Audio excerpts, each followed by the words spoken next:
There are two things that I think that great leaders need to have: empathy and perspective. And I think these things are very often forgotten. Leaders are so often so concerned about their status or their position in an organization, they actually forget their real job. And the real job of a leader is not about being in charge, it's about taking care of those in our charge.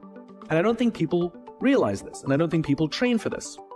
When we're junior, our only responsibility is to be good at our jobs. That's all we really have to do.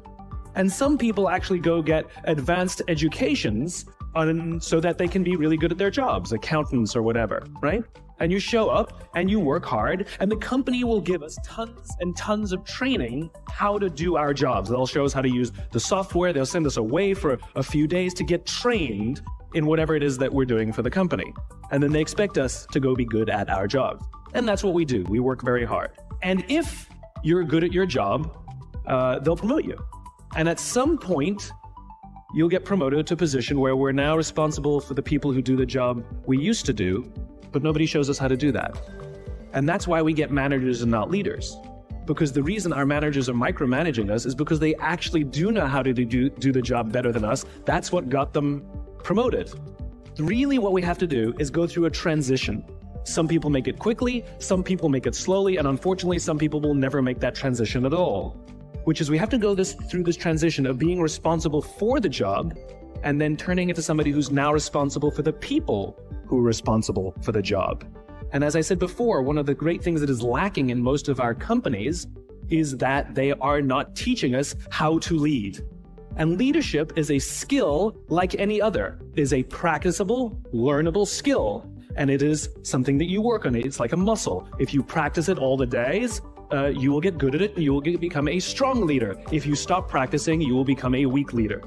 Like parenting, everyone has the capacity to be a parent. Doesn't mean everybody wants to be a parent, and doesn't mean everybody should be a parent. Leadership is the same. We all have the capacity to be a leader. Doesn't mean everybody should be a leader, and it doesn't mean everybody wants to be a leader. And the reason is because it comes at great personal sacrifice. Remember, you're not in charge, you're responsible for those in your charge. That means things like when everything goes right, you have to give away all the credit. And when everything goes wrong, you have to take all the responsibility. That sucks, right? It's things like staying late to show somebody what to do. It's things like when something does actually break, when something goes wrong, instead of yelling and screaming and taking over, you say, try again.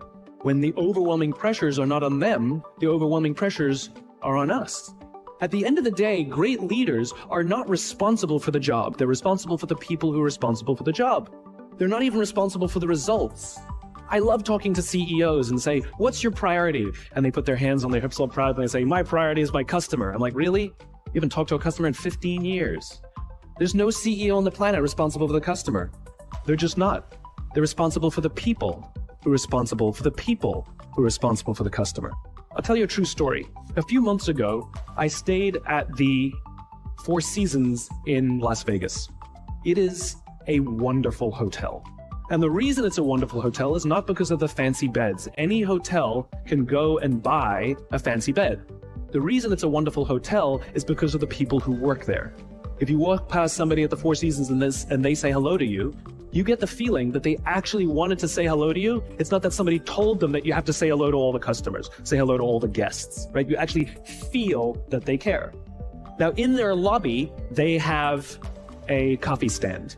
And one afternoon, I went to buy a cup of coffee, and there was a barista by the name of Noah who was serving me. Noah was fantastic. He was friendly and fun, and he was engaging with me, and I had so much fun buying a cup of coffee, I actually think I gave 100% tip, right? He was wonderful.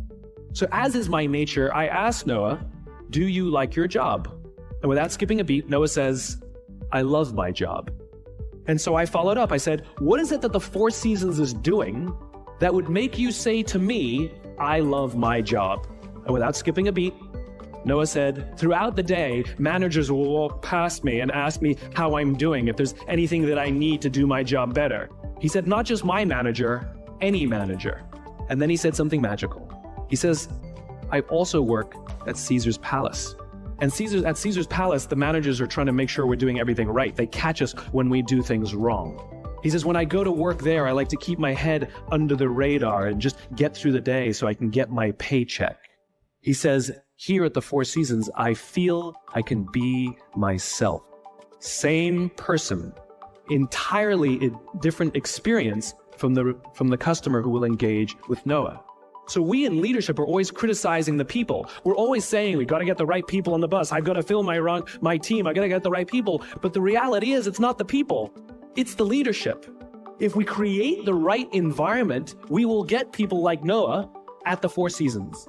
If we create the wrong environment, we will get people like Noah at Caesar's Palace. It's not the people. And yet we're so quick to hire and fire. You can't hire and fire your children. If your kids are struggling, we don't say, you got to see at school, you're up for adoption. So why is it that when somebody has performance problems at work, why is it that our instinct is to say, you're out? We do not practice empathy. What does empathy look like? Here's the lack of empathy. This is normal in our business world. You walk into someone's office, someone walks into our office and says, your numbers have been down for the third quarter in a row. You have to pick up your numbers, otherwise I can't guarantee what the future will look like. How inspired do you think that person is to come to work the next day? Here's what empathy looks like. You walk into someone's office, someone walks into your office and says, your numbers are down for the third quarter in a row. Are you okay? I'm worried about you. What's going on? We all have performance issues. Maybe someone's kid is sick. Maybe they're having problems in their marriage. Maybe one of their parents is dying. We don't know what's going on in their lives. And of course, it will affect performance at work. Empathy is being concerned about the human being, not just their output. We have, for some reason, our work world has changed over the past 20 and 30 years. We are suffering the side effects of business theories left over from the 80s and 90s. And they are bad for people, and they are bad for business. Let me give you an example. The concept of shareholder supremacy was a theory proposed in the late 1970s. It was popularized in the 80s and 90s. It is now standard form today. You talk to any public company and you ask them their priority and they say maximize shareholder value. Really?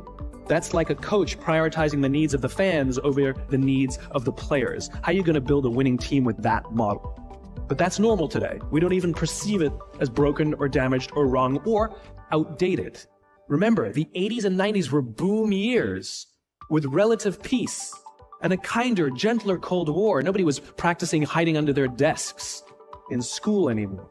We are no longer in those times. These are no longer boom years. These are no longer peaceful times, and those models cannot work today. Here's another one. Mass layoffs. Using someone's livelihood to balance the books, right?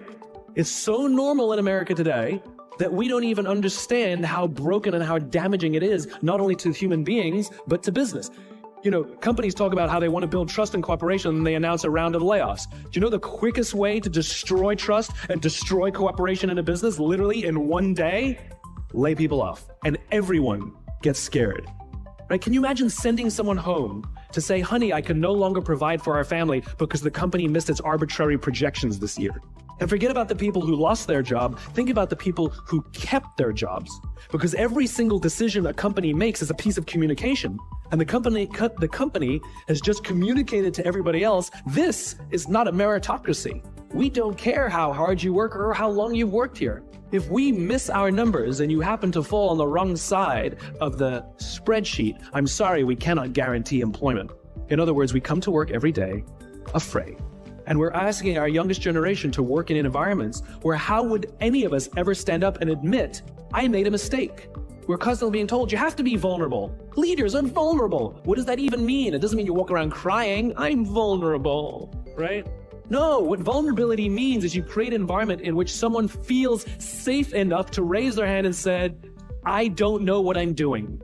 You've given me a job and I haven't been trained to do it. I need help. I made a mistake. I screwed something up. I'm scared. I'm worried. All of these things no one would ever admit inside a company because it puts a target on your head in case there's another round. And so we keep it to ourselves. And how can a company ever do well if nobody's ever willing to admit they made a mistake, that's scared, or they don't know what they're doing? And so we've literally created cultures in which every single day, everybody comes to work and lies, hides, and fakes. And we're asking our youngest generation to work and succeed and find themselves and build their confidence and overcome their addiction to technology and build strong relationships at work. We're asking them to do this, and these are the environments we've created. We keep saying to them, you're the future leaders. We're the leaders now. We're in control. What are we doing? This is what empathy means.